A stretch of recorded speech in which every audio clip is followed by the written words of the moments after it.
안녕하세요. DB성형외과 디테일러 국동비 원장입니다. 오늘 이번 영상의 주제는 중년 남자 하안검으로 정해봤는데요. 남자 하안검은 여자분들 하안검하고 뭐가 다르냐 라고 하시면은 사실 수술 방법이나 치료 방법은 달라지진 않아요. 똑같은 방식이고 같은 사람이니까 방법은 같죠. 그런데 이제 다른 점이 뭐냐면 이 중년 남자분들의 하안검 수술은 수술 전 상태가 여자분들하고 달라요. 그러니까 남자분들은 아무래도 좀 무던하고 외모에 조금 둔감하시잖아요. 눈 밑에 어떤 문제가 생겼을 때 초기에 그것을 해결하려고 하진 않으시고 정말 참고 버티다가 정말 이거는 도저히 봐주지 못할 상태다, 또는 뭐 주변에서 이제 가족들이 억지로 좀 해야 되지 않겠냐, 이렇게 했을 때 이제 오시는 분들이 계세요. 좀 외모에 예민한 남자분들은 일찍 어린 나이에 이제 뭐 눈밑 지방 재배치 수술도 하기도 하시고 요즘에는 그런 경우도 많지만, 지금 이미 중년 세대인 우리 아버지 세대들 또는 삼촌들의 경우에는 눈밑 지방 재배치 수술 성형 같은 거를 이제 뭐 30, 40대 하는 그런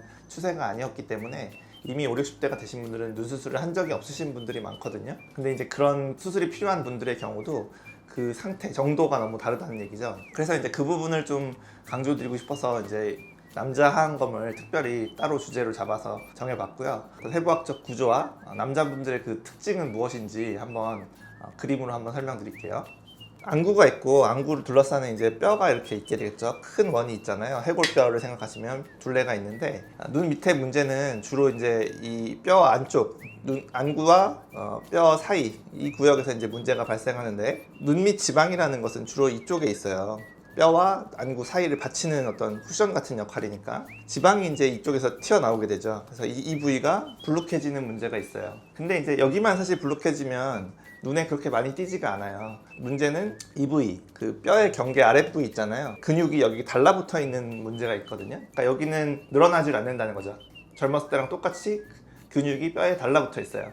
그러다 보니까 여기는 들어가 보이고 여기는 튀어나오는, 어떻게 보면 또 달라붙어 있는 이 부위 밑에 지방들은 또 중력에 의해서 밑으로 떨어지고요. 여기는 불룩하다, 고랑은 꺼져 보인다, 이런 문제가 이제 생기는데, 남자분들의 특징이 뭐냐면 고랑이 이 눈 가쪽까지 많이 진행된 상태에서 오신다는 게 남자분들의 특징이에요. 이 부위를 이제 전문용어로 눈 안쪽 이 고랑 부위를 티어 트러프라 그래서 눈물 고랑이라 그래요. 눈물이 흐르면 이렇게 흐를 것 같잖아요. 그래서 이 부위를 이제 티어 트러프라는 용어를 써서 정의를 하고, 그다음에 이어지는 선인데 파란 선 부위를 이제 팔페브로 말랄 그루브라고 해요. 그 팔페브로라는 말은 눈꺼풀을 뜻하고 말라는 광대를 말하거든요. 그래서 이제 이쪽이 팔페브랄, 이쪽이 말랄 구역이 되겠죠. 그 사이에 있는 그루브, 골이다.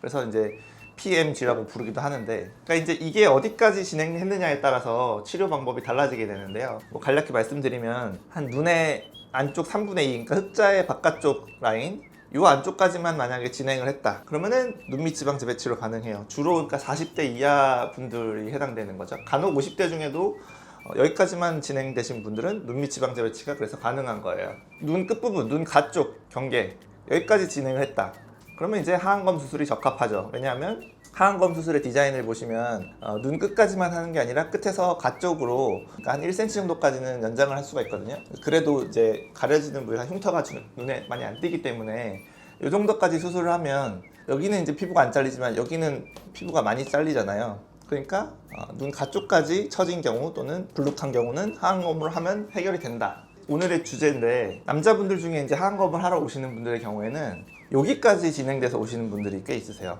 여자분들은 그런 분이 거의 없어요.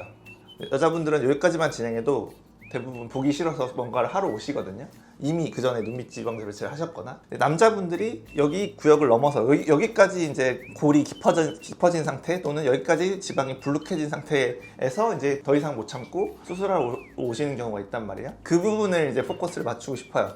이렇게까지 진행해서 오시면은 좀 곤란하다. 왜냐하면 이 부위 골을 해결하려면 이 하안검 디자인의 절개선을 더 연장을 해야 돼요. 여기까지 해가지고는 이 골이 해결되지 않는다는 거죠. 이 부위 처진 피부가 잘리질 않아요.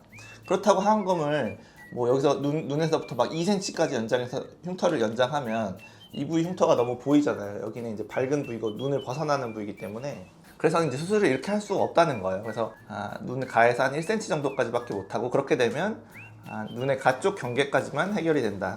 그래서 이제 이 남는 부위는 이제 해결을 하고 싶으시면 거기다가 이제 골에다가 지방 이식을 하는 방법이 있지만, 이걸 한다고 해서 또 완벽히 개선되는 것도 아니죠. 딱 달라붙어 있는 부위이기 때문에 뭘 집어넣는다고 해서 거기가 딱 떨어지는 건 아니거든요. 제가 이제 강조드리고 싶은 부분이 한마디로 그냥 눈 밑 고랑이 너무 가쪽까지 진행하기 전에 좀 해결 방법을 찾으러 좀 오셔야 된다. 수술을 하러 오셔야 된다 라는 거예요. 빠르면 눈 밑이, 좀 늦어도 하안검, 가능한 시점 안에서 오셔야 해결이 가능하다는 거예요. 그래서 제가 이제 실제 케이스들을 보여드리면서 이분은 어디까지가 문제고 어떤 수술 방법으로 어느 정도 해결이 됐는지 한번 보여드리도록 할게요. 첫 번째 케이스 보시면 이 정도가 이제 하안검하기 딱 좋다는 얘기예요. 눈 가쪽 안쪽 범위에만 블룩함과 고랑이 진행되어 있잖아요. 그래서 하안검 수술을 해드렸더니 팽팽해지고 젊어지는 모습이 회복이 되었죠. 50대시기 때문에 가능한 얘기고요. 다음 분은 한 60대 정도 돼 보시는데 더 많이 진행되긴 했지만 그래도 바깥쪽 경계가 아주 진하지는 않은 눈 가쪽 범위 안쪽만 많이 진행된 그런 케이스이기 때문에 하안검 수술을 그래도 잘 해주면 많이 팽팽해진 모습이 회복이 된다 이렇게 볼 수가 있겠고요. 다음 분도 많이 늘어났고 뭐 거의 70에 가까운 분이시지만 눈 가쪽으로는 그래도 해결해 볼 만한 정도까지만 진행이 돼서 수술 후 결과가 고랑들이 잘 없어지고 블룩함들이 없어져서 많이 젊어진 모습으로 결과를 냈다라고 볼 수 있고요.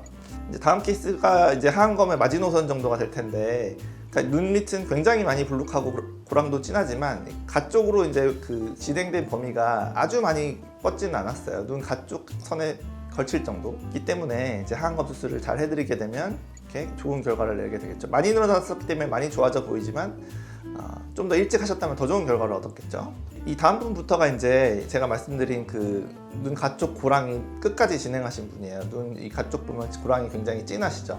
이런 경우에는 제가 설명을 드리고 수술을 한 거예요. 여기는 해결이 많이 되지 않는다. 해결을 하려면 지방 이식을 하셔야 된다. 근데 이제 이분은 하안검만 하시게 돼서 이런 경우 하안검 하면 어떻게 되는지 이제 결과를 보여드리는 거죠. 그래서 안쪽은 많이 개선이 됐는데요. 바깥쪽 피부는 별로 안 잘리고 이 부위를 또 고랑을 신경이 지나가는 부위이기 때문에 끊을 수가 없어요. 그래서 이 부위는 약간 주름이 남았죠. 그래서 이제 이렇게 되기 전에 요 앞에 분들처럼 여기까지 진행되기 전에 좀 오셔야 더 좋은 결과를 얻을 수 있다라는 걸 보여주는 케이스고요. 다음 분도 마찬가지죠. 오른쪽 특히 바깥쪽 이 팔팔브로 말라 그루브가 굉장히 진해서 이 부분을 해결할 수는 없다고 말씀드리고 수술을 진행했고 역시나 약간 고랑이 좀 남았죠. 그래서 좀 아쉬운 결과라고 할 수 있어요. 그래서 이렇게 진행되기 전에 오셔라 라는 게 이제 제가 하고 싶은 말이고요. 다음 분도 마찬가지 위아래로 너무 많이 쳐지셨는데 바깥쪽 고랑이 너무 진하시죠. 하안검해서 그래도 많이 개선은 시켰는데 뭐 본인은 만족하실 수도 있지만 제 입장에서는 조금 아쉬운 부분도 있고 좀 더 일찍 오셨으면 어땠을까 하는 그런 아쉬움이 있는 그런 케이스예요. 젊은데도 이 고랑이 바깥쪽까지 이미 진행되신 분들이 있거든요. 사실 이런 경우에는 피부는 많이 안 늘어났잖아요. 그래서 사실 눈밑 지방 재배치 수술과 지방 이식을 이제 같이 혼합해서 수술을 해서 바깥쪽 고랑에 좀 지방 이식을 해서 좀 덜 들어가 보이게 해드리긴 했는데 그래도 약간은 남았죠. 그래서 이런 이제 눈이 좀 튀어나오고 이런 형태의 눈을 가지신 경우에 이런 경우가 있는데 뭐 이런 경우는 지방 이식으로 해결이 조금은 가능하긴 하다. 아무튼 좀 더 일찍 오시면 좀 더 완벽한 결과, 좀 더 좋은 결과를 낼 수 있다 이렇게 볼 수가 있겠죠. 제가 하고 싶은 말은 이미 다 한 것 같아요. 그래서 사실 남자분들은 제가 이 영상을 사실 보실 일도 많지 않을 것 같고요. 저는 주변 분들이 이 영상을 보시고 가족분들을 좀 일찍 좀 데려오고 오셨으면 좋겠어요. 그런 사실 의미에서 이 영상을 만들었고요.